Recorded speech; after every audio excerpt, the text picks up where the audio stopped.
नमस्कार साथियों, चलिए आज आपको मैं लेकर चलता हूँ मथुरा की पावन भूमि पर स्थित श्री कृष्ण भगवान की जन्म भूमि पर। दोस्तों, जब मैं मथुरा पहुँचा तो शाम होने को थी, इसलिए वहाँ मैं सबसे पहले अपने होटल पहुँचा और ये वाला रूम मैंने जो कि पहले से ही ऑनलाइन बुक कर लिया था। इसका क्या किराया था यह मैं आपको आगे बताऊंगा। अपना सामान यहाँ पर रख देने के बाद और स्नान आदि से निपटने के बाद में मैं श्री कृष्ण भगवान की जन्मभूमि की ओर चल पड़ा और मंदिर की ओर जाने वाले मार्ग में दोनों ओर लगे हुए दुकान और बाज़ार का नज़ारा कुछ इस प्रकार से देखने को मिला। मंदिर परिसर के बाहर दोनों तरफ ही काफ़ी सारी दुकानें बनी हुई हैं, जिसमें हमारे प्यारे कान्हा जी के लिए आपको बहुत ही सुंदर सुंदर पोशाक मिल जाएंगी। उनकी मूर्तियां मिल जाएंगी जो कि छोटे बड़े सभी साइज़ों में यहाँ पर ख़रीदने के लिए उपलब्ध हमेशा रहती हैं। इसके अलावा पूजा के लिए कोई सामान लेना हो, प्रसाद लेना हो, मोरपंखी आदि लेनी हो, वो भी सब सामान यहाँ पर मिल जाता है। खाने पीने नाश्ते आदि की भी यहाँ पर दुकानें उपलब्ध हैं।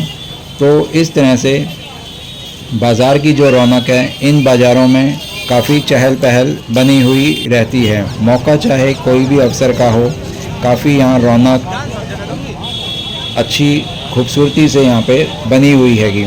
सामने आप श्री कृष्ण जन्मभूमि के अंदर जाने वाला मुख्य गेट देख रहे हैं। इसी गेट से अंदर प्रवेश करने दिया जाता है।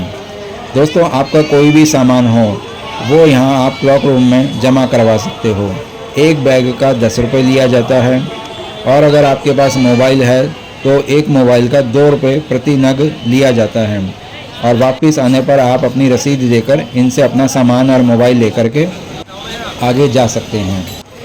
तो इस तरह से ये जानकारी संपूर्ण हुई।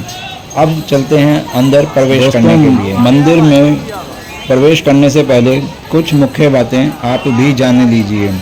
इस मंदिर में आप मोबाइल, बैग, हेलमेट, गुटखा आदि लेकर के नहीं जा सकते। ये सब आपका सामान अंदर ले जाने की इजाज़त नहीं है। ऐसा कहा जाता है कि यहीं पर श्री कृष्ण भगवान का जन्म हुआ था, इसीलिए इस स्थान को श्री कृष्ण जन्मभूमि कहते हैं। इसी स्थान पर कृष्ण भगवान के पिता वासुदेव और माता देवकी को कंस ने बंदी बनाकर कारागृह में कैद करके रखा था। मंदिर में जब आप प्रवेश करेंगे तो सबसे पहले आपको बाएं हाथ पर एक आर्टिफिशियल गुफा देखने को मिलेगी, जिसमें प्रवेश करने के लिए 10 रुपये का टिकट लगता है।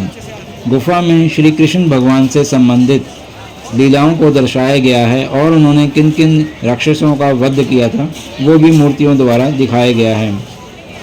दाईं ओर मंदिर में 3 मुख्य मंदिर हैं।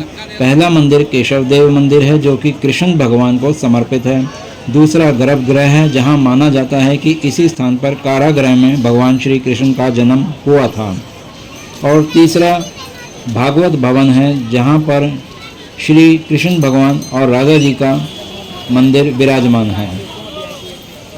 मंदिर में बनी बहुत ही सुंदर और अलौकिक मूर्तियां हैं, जिनके समक्ष आप एक अलग ही दुनिया में अपने आप को महसूस करेंगे। मंदिर सुबह 6:30 बजे खुल जाता है और दोपहर को 12 बजे तक दर्शनों के लिए श्रद्धालु अंदर जा सकते हैं। उसके बाद शाम को 4 बजे से लेकर के रात के 8:30 बजे तक मंदिर खुला रहता है। मथुरा और वृंदावन के ज़्यादातर मंदिर खुलने और बंद होने का यही समय है। यदि आप सुबह जल्दी यहाँ पहुँच जाते हैं तो सुबह 6:30 बजे वाली आरती देखने का आपको मौका मिल जाएगा और यदि आप यहाँ शाम को आते हैं तो शाम की 7 बजे वाली आरती में भी शामिल हो सकते हैं। मुग़ल आक्रमणकारियों द्वारा इस मंदिर को कई बार नष्ट भी किया गया और औरंगजेब द्वारा इस मंदिर में एक मस्जिद का भी निर्माण करवाया गया था। यह मस्जिद आज भी यहाँ मंदिर के प्रांगण के पास ही उपलब्ध है, मौजूद है। मंदिर के दाईं ओर यानी कि इस तरफ इस दिशा में मथुरा वृंदावन मार्ग है और बाईं ओर पोतरा घाट है। आप चाहें तो पोतरा घाट पर भी दर्शन हेतु जा सकते हैं। ऐसा कहा जाता है कि भगवान श्री कृष्ण के बाल्यकाल में उनके पोतरे इसी घाट पर धोए जाते थे। मंदिर से दर्शन करने के बाद बाहर आने पर यहाँ आपको गर्मा गर्म कचौरी और जलेबी भी खाने को मिल जाएंगी। इनका भी एक बार आप ज़रूर स्वाद लीजिए। मैंने भी यहाँ खाई थी। कचौरी और जलेबी बहुत ही स्वादिष्ट थी। इसके बाद मैं चल पड़ा अपने गेस्ट हाउस की ओर। मेरा गेस्ट हाउस जहाँ मैंने रूम बुक करा था उसका नाम है अन्नू भाई सेवा सदन और ये इसी मार्ग यानी कि मथुरा वृंदावन मार्ग पर ही स्थित है। और गेस्ट हाउस की दूरी यहाँ श्री कृष्ण जन्मभूमि से करीब 1.5 किलोमीटर की है। तो मैं पैदल ही यहाँ की सजावट को देखता हुआ अपने गेस्ट हाउस की ओर चल पड़ा। रास्ते में जो भी सजावट है वो इस प्रकार से कुछ थी। देखने के लिए काफ़ी सुंदर यहाँ के चौक चौराहों और सड़कों को सजा रखा है। रंग बिरंगी लाइटों से मथुरा शहर जगमगा रहा है और ट्रैफिक भी इतना ज़्यादा है कि बहुत ज़्यादा आपको थोड़ा सा एरिया भी पार करने में काफ़ी समय लग सकता है। तो खैर चलते चलते मैं अपने गेस्ट हाउस तक पहुंच ही गया और मेरा रूम कुछ इस प्रकार से है। ये रूम मैंने ऑनलाइन बुक करवा लिया था और रूम में आप देख सकते हैं डबल बेड है, सामने मिरर लगा हुआ है। डबल बेड देख सकते हैं काफ़ी हद तक अच्छा है और एक सामने ये विंडो भी हैगी, तो विंडो भी आप एयर वेंटिलेशन के लिए खोल सकते हैं। ये छोटा सा वॉशरूम भी है जिसमें आप अपना स्नान आदि करके आराम करके सो जाएंगे। तो रूम और वॉशरूम दोनों आपको यहाँ देखने को मिल गए हैं। काफ़ी हद तक वॉशरूम साफ़ सुथरा है, नीट एंड क्लीन हैगा। ये वापस फिर से विंडो देखने को मिली। ये इस रूम का एंट्री गेट हो गया। सामने मिरर और ये डबल बेड।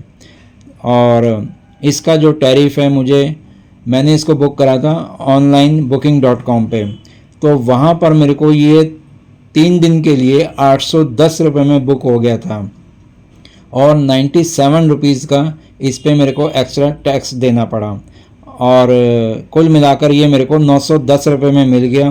बाकी ये नॉन एसी या बिना कूलर वाला रूम हैगा। फ़ैन, लाइट, चार्जिंग पॉइंट सब आपने देख लिए हैं और जो इसका वॉशरूम है उसमें भी इसमें वो अपना डिस्पेंसर हैगा जिसमें लिक्विड सोप हैगा।